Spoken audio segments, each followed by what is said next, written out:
I am 3 marked. I am a super Unicum. Well, sort of, close enough. And most importantly, I am a professional scumbag artillery player. And today, over the past week, I have proven my professionalism and become a legendary M53 55 player and 3-marked this thing. And that is the tank we're gonna review today. And I am gonna get so much hell for this. But for the greater good, I must review it. I don't know what the greater good is, but there is something out there. There's some reason I must do it, and I'm gonna do it right now. Okay, stop with the music.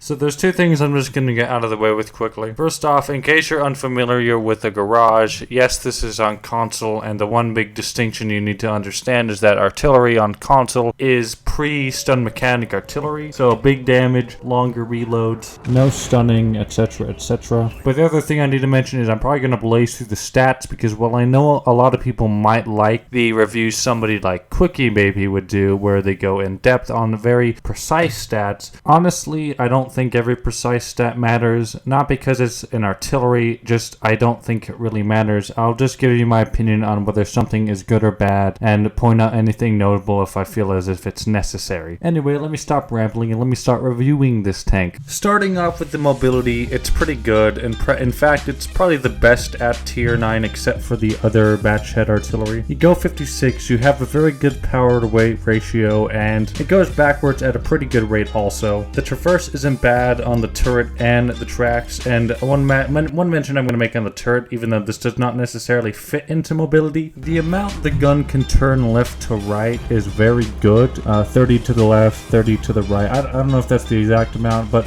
regardless, it's very good and is one thing that's very strong about this vehicle. When it comes to armor, you have literally nothing, so don't try to say you do. You have 450 health, moving on. When it comes to the camo, it's not awful, it's .11. It could be better, it could be worse. It's not awful. Moving on to the spotting range and the signal range. Signal range is standard. The spotting range, it could be worse. This tank isn't actually that bad of a scout, but I'll explain it later when I show you the replay I'm referring to, and then you'll see what I mean. Moving on to the gun, you got standard high explosive with 1,800 damage in 102 pen, which is also the same on the premium high explosive rounds. You also got AP rounds that honestly are not very good. You got 241 pen, which could honestly be better, but I mean, you should not really fire the AP from this tank. 1,450 damage for that. Almost forgot to mention the high explosive on the premium round is about 8.37, and on the standard rounds, and oh fuck, do I have to put in a standard round on this tank? Oh god damn it. Oh okay, I'm only getting rid of an AP round. Okay, I'm okay with this then. I'm okay with this. Okay, yeah, it's about 6.07 or something like that on the standard rounds. The aim time isn't bad at 7 seconds, and let me explain the accuracy for a second because there's a bit more to accuracy on this than that number. What actually determines an artillery's accuracy at long range is the artillery's actual range and the splash damage of the artillery. What determines an artillery's accuracy at medium range and close range, also known as range under 500 and 400 meters, around that, is this number and also the shell velocity. This is why something like a Conqueror gun carriage is great at long range but bad at short range, and a batch at arty is great at short and medium range but bad at long range. Because the further away you are with the gun carriage, the more you can splash over something, or not over something, but more like on top of something in a general area, and have a more consistent chance of doing damage because your shot's not going to spread all over the place. Something like a batch shot, though, at long range is going to suck because you have no splash to make up in case your shot misses just by a little bit, because you need to hit directly with that in order to do any sufficient damage. So with the M53, it's actually at a really good sweet spot around 1,300 max range and a little bit over 8 splash with its premium rounds, 6 with its standard rounds. It's very comparable to a GWE 100 if any of you have played that, where it's good at both short, medium, and long range and just fairly consistent overall. The best things about this tank is the mobility and the flexibility of that gun in close, medium, and long range. While the weaknesses is the view range, the camouflage, and also obviously the armor. But even for an artillery, the view range is very lackluster. Anyway, that's enough of the gun stats and all of these stats. I think we should get into the replays, because I'm sure artillery replays are going to be very fun to watch. Yeah. Okay, so I forgot a couple things. Your base reload is 38 seconds, but you can get that down a lot. For equipment, you're going to want vents, gun rammer, and the enhanced gun lane drive, whatever that aiming faster thing is. For crew skills, Sixth Sense, Brothers in Arms, Mentor. Clutch braking also is a good one. Maybe off-road driving, although I don't use that on most of my artilleries. You want stuff that improves your gun handling overall and your mobility, because those are the two most important things on an artillery. You don't need repairs, mostly on this artillery at least. Anyway, time to get to the replays that are going to be so exciting.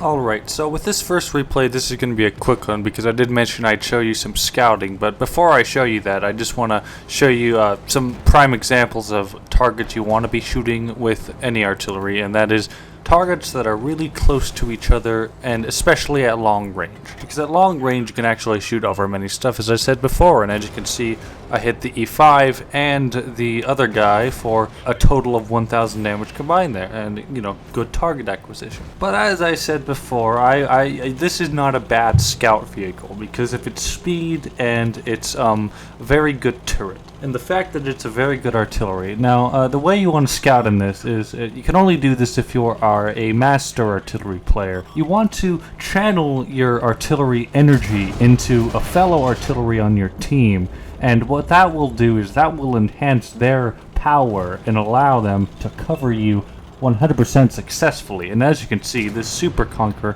takes 2,200 damage because we channeled our energy, our power, our Super Saiyan energy into the GWE 100. And I know the capabilities of that vehicle, and I just totally calculated that was going to happen, and etc, etc, etc. But it also makes a great light tank when you're not getting cover from artillery, because if you are very advantageous, you can use that gun very well in close quarters when you flank enemies. Because enemies typically, there's some enemies that just don't pay attention, like this Waffle Panzer IV up here, and you are just able to almost one-shot them because we're not expecting you to be such a masterful player.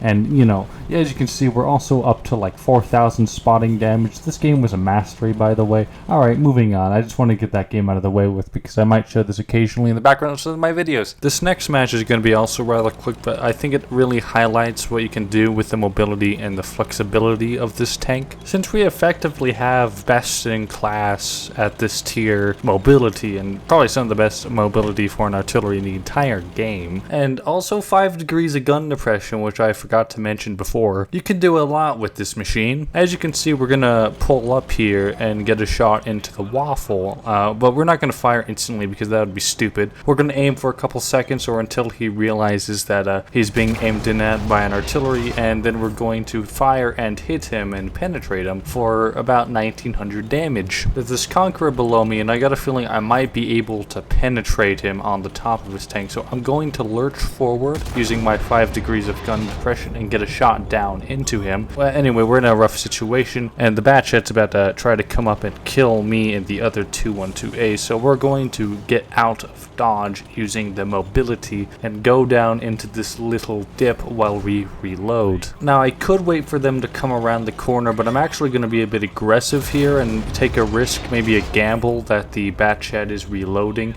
and we hit the Conqueror for only about 300, but we do seem to track him and the Batchet and damage the Conqueror's turret ring, so we actually are pretty safe and get out of there alive. And yeah, that this thing's flexible. I think that was also a mastery, but I don't have the post-game results. Anyway, we're going to move on to the next match, but you know, if you do low damage like that, but are spotting your targets in an artillery. Typically, you can get a mastery that way, but this one's just this next match going to be a little bit different than that. Okay, so we are on probably one of the better artillery maps in this game, where they are probably more important, Lakeville. There's also probably more dangerous for artillery on this map in particular, as the enemy T-92 will find out, because knocking the enemy artillery out on this map especially can be very, very vital for your team, especially if it's early on, before the enemy artillery can even get any shots off. The reason artillery is very important on this map is because in the meta of hauled down vehicles, like the Super Conqueror, the Machine, FV4202, E5s, all sorts of vehicles, this valley on the right side of this map, or whatever side of the map this is on, can be very, very long and annoying for both teams. So having an artillery to occasionally fire a shot in and pummel the enemy slowly down is very, very helpful. Okay, so now an opportunity kind of arises that I take notice of, and that is the enemy shit barn camping in the back. Now when I do reload, I could probably blind fire there, but while normally I would, he actually does seem to be smart and pull back after he shoots. So it's better if I wait for him to get spotted up again, and in fact he does come up again, and we do get a shot into him for about 900 and even splash the Machine for about 200, 300. So a good result there because he takes less skill to play than I do. Okay, so for this next part, I'm actually going to pause it because it's better if I explain this specifically. Now, I was kind of debating over whether to shoot the Conqueror or the FV4202 until the M60 came up, and I was definitely going for him. Now, I didn't go for him because I had a better shot at him over the other two. I'm going for him because there's actually a really good chance I'm either going to hit him or the Conqueror, or maybe even just splash in between them or around them and do damage to both or one of them.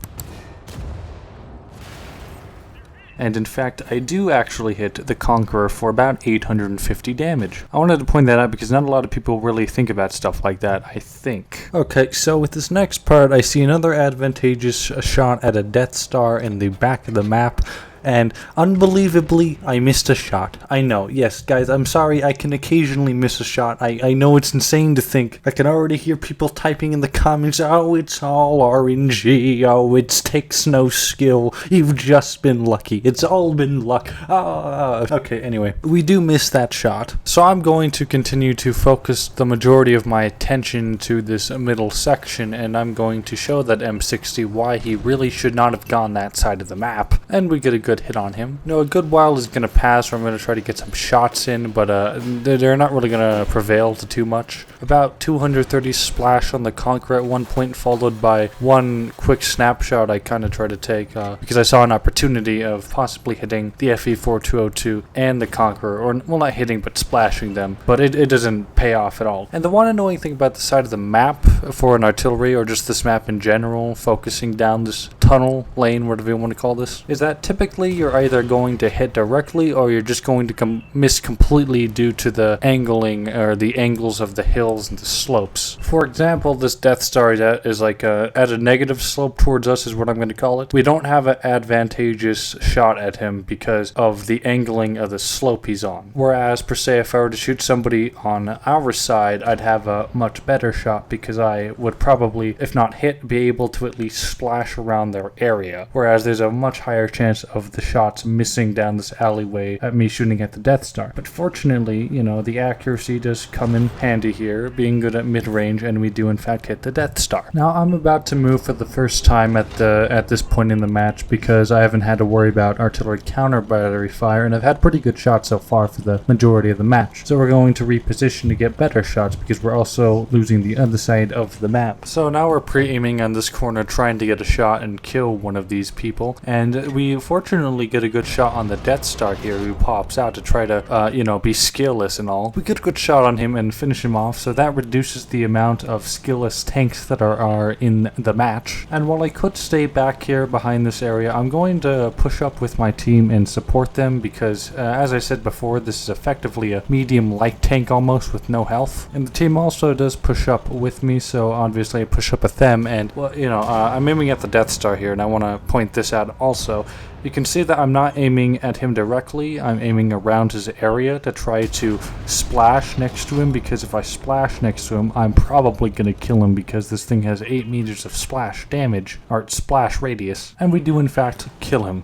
Okay, so this next bit is very important. So as you can see, the Death Star is killed, and now it's just me and the 705A versus a machine, I think it's a Patton and a Tusk, and as you all know, the Tusk has a howitzer on it. But you can also see that that Tusk is going around the map, it looks like. So I'm going to set up in a position to either shotgun him or land a medium distance shot on him while he tries to get up behind us. Now, while I am set up here, I do kind of hesitate, and I don't actually fire the shot, because I don't know why. I could have definitely fired that shot, but I didn't feel like it would have been good, and I just decided to held it off because it would have been better. So now it's me and the 705A, kind of at a stalemate for both sides, although I'm kind of worried this Tusk is going to get shots into the 705A, but fortunately he does actually kill the Tusk, which I wasn't expecting. Now the machine is going to try to come down and get the side of the 705A, but